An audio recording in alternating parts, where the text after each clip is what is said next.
ವೀಕ್ಷಕರೇ, ನಮ್ಮ ಚಳ್ಳಕೆರೆ ಟಿವಿಗೆ ಸ್ವಾಗತ. ಇಂದಿನ ಪ್ರಮುಖ ಸುದ್ದಿ. ವಿದ್ಯಾರ್ಥಿಗಳಲ್ಲಿ ಕಾನೂನು ಅರಿವು ಮೂಡಿಸುವ ಹಾಗೂ ಸಮಾಜದ ವಿವಿಧ ಅಪಾಯಗಳ ಬಗ್ಗೆ ಜಾಗೃತಿ ಹೆಚ್ಚಿಸುವ ಉದ್ದೇಶದಿಂದ ಚಳ್ಳಕೆರೆ ಸರ್ಕಾರಿ ಪದವಿ ಪೂರ್ವ ಕಾಲೇಜಿನಲ್ಲಿ ವಿಶೇಷ ಜಾಗೃತಿ ಅಭಿಯಾನವನ್ನು ಹಮ್ಮಿಕೊಳ್ಳಲಾಯಿತು. ಕಾರ್ಯಕ್ರಮದಲ್ಲಿ ಚಿತ್ರದುರ್ಗ ಜಿಲ್ಲೆಯ ಹೆಚ್ಚುವರಿ ಪೊಲೀಸ್ ಅಧೀಕ್ಷಕರಾದ ಡಾ ಶಿವಕುಮಾರ್ ಅವರು ಭಾಗವಹಿಸಿ ಮಾದಕ ವಸ್ತುಗಳ ದುಷ್ಪರಿಣಾಮಗಳ ಕುರಿತು ವಿದ್ಯಾರ್ಥಿಗಳಿಗೆ ಮಾಹಿತಿ ನೀಡಿದ್ದಾರೆ. ಯಾವುದೇ ರೀತಿಯ ಮಾದಕ ವಸ್ತುಗಳ ಬಳಕೆಯಿಂದ ದೂರವಿದ್ದು ಉತ್ತಮ ಭವಿಷ್ಯ ನಿರ್ಮಿಸಿಕೊಳ್ಳುವಂತೆ ಸಲಹೆ ನೀಡಿದ್ದಾರೆ. ಚಳ್ಳಕೆರೆ ಉಪವಿಭಾಗದ ಡಿವೈಎಸ್ಪಿ ಸತ್ಯನಾರಾಯಣ ರಾವ್ ಅವರು ಸೈಬರ್ ಅಪರಾಧಗಳ ಬಗ್ಗೆ ಜಾಗೃತಿ ಮೂಡಿಸಿ ಸಾಮಾಜಿಕ ಜಾಲತಾಣಗಳ ಬಗ್ಗೆ ಎಚ್ಚರಿಕೆ ವಹಿಸುವಂತೆ ವಿದ್ಯಾರ್ಥಿಗಳಿಗೆ ತಿಳಿಸಿದ್ದಾರೆ.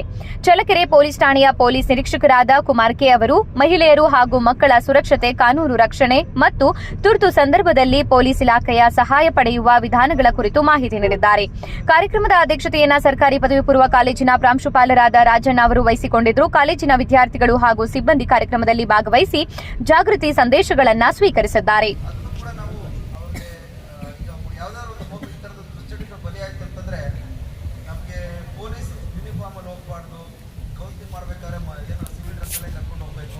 ಮತ್ತು ಹೆಣ್ಮಕ್ಳಿದ್ರೆ ಕಂಪಲ್ಸರಿ ನಮ್ಮದು ಮಹಿಳಾ ಕಾನ್ಸ್ಟೇಬಲ್ ಅವ್ರ ಜೊತೆಗೆ ಹೋಗ್ಬೇಕು. ಈ ಥರ ಸಾಕಷ್ಟು ಕಾರ್ಯಕ್ರಮಗಳಿದ್ದಾವೆ. ಅವೆಲ್ಲ ಹೇಳ್ಕೊಂಡು ಭಾಷಣ ಕೂಡ ತುಂಬ ದೊಡ್ಡದಾಗುತ್ತೆ. ಹಾಗಾಗಿ ಈ ಥರದೊಂದು ಕಾರ್ಯಕ್ರಮ ಸಂಯುಕ್ತ ಅನ್ನೋ ಒಂದು ಕಾರ್ಯಕ್ರಮದಲ್ಲಿ ನೀವೆಲ್ಲೂ ನಿಮ್ಮ ಚಟುವಟಿಕೆಗಳನ್ನು ಗಮನಿಸಿ. ನಾವೇ ಅಂದ್ಕೊಟ್ವಿ ನಮಗೆ ಯಾರು ನೋಡೋದಿಲ್ಲ ಅಂತ ನೀವು ಭಾವಿಸಿರ್ತೀರಿ.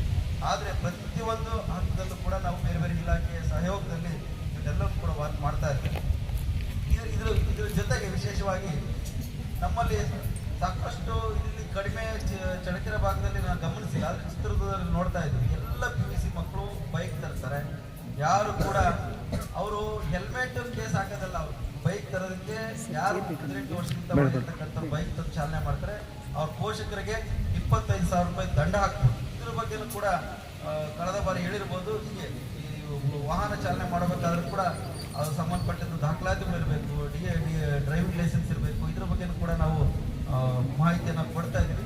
ನಿಮ್ಮ ಜೊತೆಗಿರ್ತಕ್ಕಂಥ ಈ ಥರದ್ದು ಏನಾದರೂ ಇದ್ದರೆ ಈ ಕಡೆ ಭಾಗದಲ್ಲಿ ವಿಶೇಷವಾಗಿ ಈಗ ನಮ್ಮ ಮೈಸೂರು, ಮಂಡ್ಯ ಆ ಕಡೆ ಎಲ್ಲ ನಾವು ಕೆಲಸ ಮಾಡ್ಕೊಂಡ್ಬಂದಿದ್ವಿ. ಅವೆಲ್ಲ ಶಿವಮೊಗ್ಗ ಈ ಕಡೆ ಹೋದ್ರೆ ಸ್ವಲ್ಪ ಅವ್ರಿಗೆ ಕಾನೂನು ಬಗ್ಗೆ ಒಂದು ಅರಿವಿರುತ್ತೆ. ಇಲ್ಲಿ ಏನಾಗಿದೆ, ಒಂದು 100 ಗಾಡಿ ಹಿಡ್ಕೊಂಡ್ರೆ ನಮಗೆ ಒಂದು 10-20 ಗಾಡಿ ಇನ್ಸೂರೆನ್ಸ್ ಇರ್ಬೋದು. ನಾವೀಗ ಗುರುತಿಸ್ತಕ್ಕಂಥದ್ದು ಸುಮಾರು 296 ಜನರು ಮಾದಕ ವ್ಯಸನಗಳನ್ನು ನಾವು ಗುರುತಿಸಿದ್ವಿ. ಇದು ಸರ್ಕಾರದಲ್ಲಿ ಏನಂತಂದ್ರೆ ಬರೀ ಅವ್ರ ಮೇಲೆ ಕೇಸ್ ಹಾಕಿ ಜೈಲ್ಗೆ ಹಾಕಿ ಅದು ಸುಧಾರಣೆ ಮಾಡೋದಂತಲ್ಲ. ಈಗ ಮೊದಲೆಲ್ಲ ಜೈಲುಗಳು ಅಂತ ಕರಿತೀವಿ. ಈಗ ಜೈಲುಗಳನ್ನ ಈಗ ಏನು ಮಾಡಿದ್ದಾರೆ ಅಂದರೆ ಸುಧಾರಣಾ ಕೇಂದ್ರಗಳು ಅಂತ ಮಾಡಿದ್ರು. ಈ ಕರೆಕ್ಷನಲ್ ಸೆಂಟರ್ಸ್ ಅಂತ ಮಾಡಿದ್ರು. ಈಗ ಜೈಲ್ ಅಂತ ಹೋಗಿ ಹೊಡೆದು ಜೈಲಿಗೆ ಹಾಕ್ತಿರುತ್ತೆ. ಅದು ಜೈಲನ್ನು ಕೂಡ ಸುಧಾರಣೆ ಅಂದರೆ ಹೋಗ್ತಕ್ಕಂಥ ಜೈಲಿಗೆ ಹೋಗ್ತಕ್ಕಂಥವ್ರು ಮತ್ತೆ ಬಂದು ಅಫೆನ್ಸ್ ಮಾಡಬಾರ್ದು, ಅಲ್ಲಿ ಸುಧಾರಣೆ ಯಾಕೆ ಬರಬೇಕು ಅನ್ನೋ ದೃಷ್ಟಿಯಿಂದ ಮಾಡ್ತಾರೆ. ಹಾಗಾಗಿ ಜೈಲಿಗೆ ಹೋಗೇ ಸುಧಾರಣೆ ಹಾಕ್ಬೇಕಂತೇನಿಲ್ಲ.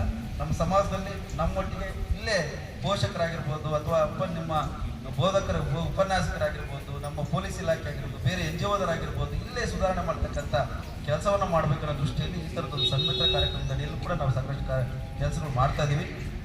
ಮೊದಲೆಲ್ಲ ಏನು ಮಾಡ್ತಿದ್ರು, ಹಳ್ಳಿಗಳಲ್ಲಿ ಗಾಂಜಾದು ಅದು ಅವೇರ್ನೆಸ್ ಇರಲಿಲ್ಲ. ಎಲ್ಲರೂ ಗೊತ್ತಿದೆ. ಈಗ ಆಲ್ಮೋಸ್ಟ್ ಪ್ರತಿ ಹಳ್ಳಿಲಿ ಎಂಥ ರೈತರು ಆಗಿದ್ರು ಕೂಡ ಅನಕ್ಷರಸ್ಥರು ಇದ್ರೂ ಕೂಡ ಇದು ಬೆಳಿಬಾರ್ದು ಅಂತ.